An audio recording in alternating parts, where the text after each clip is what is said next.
नमस्कार विद्यार्थी मित्रो, कॉम्पिटिटिव्ह विभाग पोटेन्शियल टू अचीव सक्सेस या यूट्यूब चॅनलमध्ये मी सचिन पाटील आपल्या सर्वांचं स्वागत करतो. समाजसुधारकांच्या सिरीजमध्ये आपण स्त्री समाजसुधारकांचा विचार करायला सुरुवात केलेली होती. स्त्री समाजसुधारकांमध्ये पुढच्या समाजसुधारका आहेत त्या म्हणजेच कोण आहेत? जाईबाई चौधरी. जाईबाई चौधरी यांचा 1892मध्ये काय झालेला आहे? जन्म झालेला पाहायला मिळतो. बघा, यांच्यामध्ये जर आपण विचारात घेतलं तर यांचा जर जीवन परिचय विचारात घ्यायचा म्हटला तर त्या एक खूप चांगल्या समाजसुधारक होत्या. समाजाबद्दल दलित महिलांच्या उन्नतीसाठी त्यांनी कार्य केलेलं पाहायला मिळतं आपल्याला. बघा, दलित महिला उन्नतीसाठी कार्य करणारे समाजसुधारक होत्या. स्त्री शिक्षण आणि जातीभेद विरोधातील अग्रणी कार्यकर्त्या होत्या. बघा, स्त्री शिक्षणासाठी त्यांनी खूप मोठा काय केलेला होता? उहापोह केलेला पाहायला मिळतो.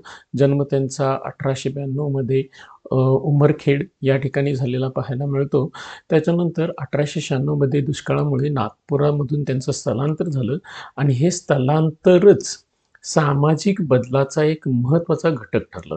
बघा, या दुष्काळामुळे त्यांचं स्थलांतर झाल्यानंतर त्यांच्यावरती ज्या काही ओढवलेल्या परिस्थिती होत्या त्या परिस्थितीने त्यांना खूप महत्त्वाचं म्हणजेच काय दिलेलं आहे? समाजकार्यामध्ये काय करण्यासाठी योगदान देण्यासाठी पुढं आणलेलं पाहायला मिळतं. बघा, शिक्षण आणि विवाहाचा विचार केला तर नागपूर इथं शिक्षण झालं. विवाह 1901मध्ये बापूजी चौधरी यांच्याबरोबर झालेला पाहायला मिळतो. हा विवाह तसा बघायला गेला तर लहान वयातील विवाह होता आणि त्या काळातील त्या सामाजिक प्रथेचा तो भाग होता, बालविवाह.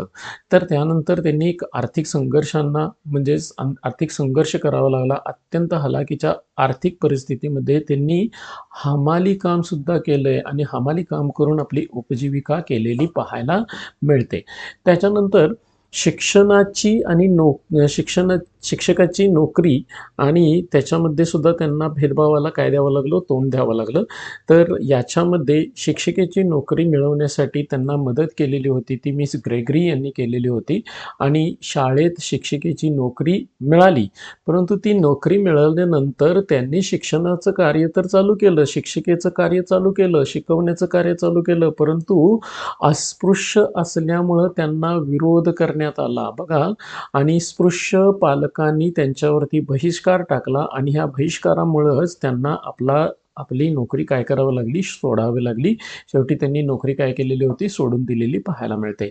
तर सामाजिक जीवन आणि प्रेरणा ह्या भेदभावामुळं त्यांच्या मनामध्ये खूप मोठ्या प्रमाणात काय तयार झालं की आपण दलित लोकांना वरती आणलं पाहिजे. स्त्रियांचं शिक्षण आणि त्यांना चांगल्या पद्धतीचं राहणीमान, त्यांना स्पृश्य लोकांपासून जो काय आपल्याला काय होतोय तर त्रास होतोय तो कमी करायचा असेल तर त्याच्यासाठी त्यांनी काय केलेलं आहे?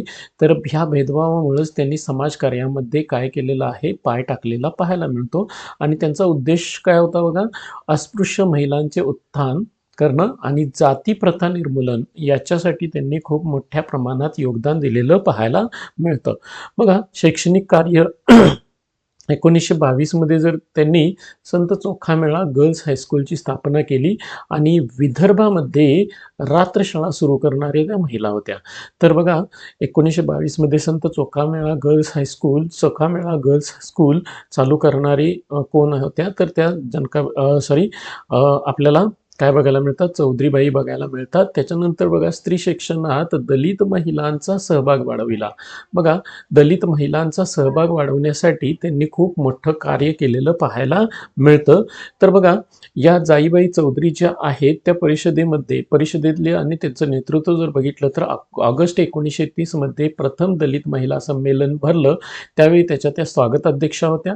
1942मध्ये अखिल भारतीय दलित महिला संमेलन सदस्य आणि उपस्थित कोण होतं? तर डॉक्टर बाबासाहेब आंबेडकर या परिषदेला उपस्थित होते. अखिल भारतीय दलित महिला संमेलनामध्ये उपस्थित असणारे डॉक्टर बाबासाहेब आंबेडकर आपल्याला बघायला मिळतात 1942मध्ये. विचारधारा काय होती? तर डॉक्टर बाबासाहेब आंबेडकरांच्या विचारांच्या त्या अनुयायी होत्या. दुसरे महत्त्वाचा मुख्य विचार होता तो म्हणजेच काय? समानता, शिक्षण, सामाजिक न्याय आणि आंबेडकर चळवळीच्या महिलांवर प्रभाव म्हणजे आंबेडकरी चळवळीचा महिलांवर जो प्रभाव आहे तो टाकण्यासाठी त्यांनी समानता, शिक्षण आणि सामाजिक न्याय या प्रमुख विचारांना काय केलेलं होतं, आपले विचार मांडले होते आणि त्यानुसार त्या काम करत राहिल्या होत्या. जाईबाई चौधरींचं साहित्य लेखनाचा जर विचार केला तर त्यांचा उल्लेख बघायला मिळतो दुहेरी शाप या कादंबरीमध्ये. दुहेरी शापची लेखिका कोण आहे तर कौसल्या बैसंत्री ह्या आपल्याला त्याच्या लेखिका बघायला मिळतात आणि जाईबाईंचा उल्लेख त्या दुहेरी शापमध्ये आपल्याला पाहायला मिळतो. जाईबाई चौधरी यांनी दलित महिलांसाठी शिक्षण आणि सन्मानाचा मार्ग मोकळा केलेला पाहायला मिळतो. दलितांबद्दल, अस्पृश्यांबद्दल जी काही त्यांच्या मनामध्ये म्हणजेच एक भावना उफाळून आली की स्वतः त्या अस्पृश्य होत्या आणि त्यांच्यावरती स्पृश्य लोकांनी जो बहिष्कार टाकला, शिक्षकी पेशामध्ये असताना जो बहिष्कार टाकला, त्यामुळं त्यांनी दलित महिलांचं उत्थान करण्याचं ठरवलं आणि त्यानुसार त्यांचा शिक्षणाचा आणि सन्मानाचा मार्ग त्यांनी मोकळा केलेला पाहायला मिळतो. बघा, या पद्धतीनं आपल्याला जर विचारात घेतलं तर जाईबाई चौधरी यांचं आपल्याला काय बघायला मिळतं, कार्य बघायला मिळतं. एक चांगल्या अशा समाजसुधारक म्हणून त्यांनी काय केलेलं आहे तर आपला ठसा उमटवलेला बघायला मिळतो. अस्पृश्य लोकांमध्ये अस्पृश्य लोकांना सन्मान किंवा अस्पृश्य महिलांना सन्मान, दलित महिलांना सन्मान मिळवून देणं आणि शिक्षण मिळवून देण्याचं कार्य त्यांनी केलेलं पाहायला मिळतं. जर हा व्हिडिओ तुम्हाला आवडला असेल तर लाईक करा, शेअर करा आणि सबस्क्राईब करायला विसरू नका. थँक्यू.